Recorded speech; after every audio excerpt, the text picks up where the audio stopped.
लोकमाता अहिल्यादेवी होळकर ही माझी कादंबरी आहे।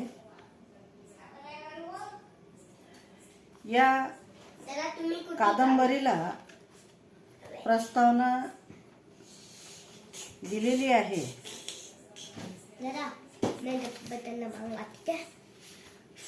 थोर साहित्यिक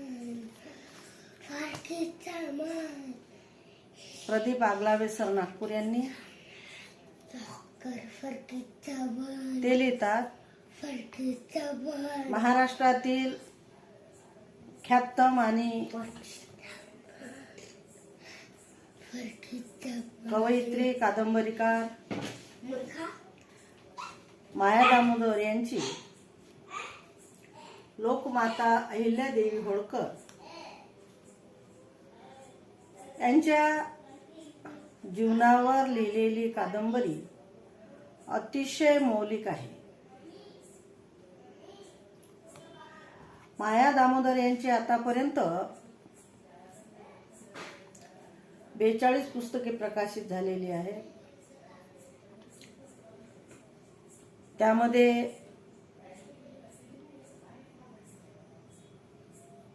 15 ते 20 कविता संग्रह, 6 कथा संग्रह, 10 कादंबऱ्या,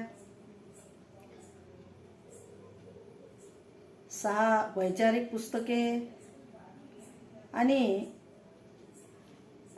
काही कविता, कथा आणि वैचारिक पुस्तकं हे प्रकाशनाच्या मार्गावर आहेत। अजूनही 19 पुस्तकं प्रकाशनाच्या मार्गावर आहेत। अहिल्यादेवी होळकर यांनी इंदोर संस्थानांचा राज्यकारभार अतिशय समर्थपणे सांभाळला होता। अहिल्यादेवीने हातात तलवार घेऊन आपल्या राज्याचे संरक्षण आणि प्रजेचे कल्याण केले।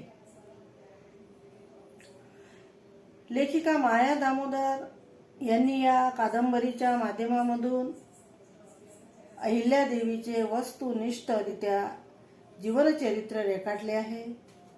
अहिल्यादेवीने रणांगणात मर्दुनकी गाजविली होती। हातात तलवार घेऊन रणांगणामध्ये शौर्य गाजवणाऱ्या अहिल्यादेवीच्या हातात लिंगपिंड असलेले चित्र धर्ममार्तंडांनी लोकप्रिय करून त्यांचा पराक्रम आणि शौर्य दुर्लक्षित केले।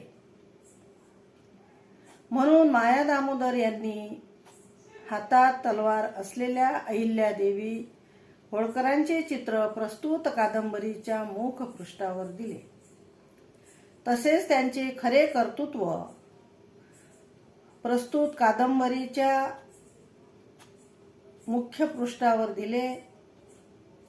तसेच त्यांचे खरे कर्तृत्व वाचकांपुढे लेखिकेने सादर केलेले आहे। त्याबद्दल त्यांचे हार्दिक अभिनंदन आणि वाचकांनी ही कादंबरी अवश्य वाचावी अशी ही कादंबरी आहे।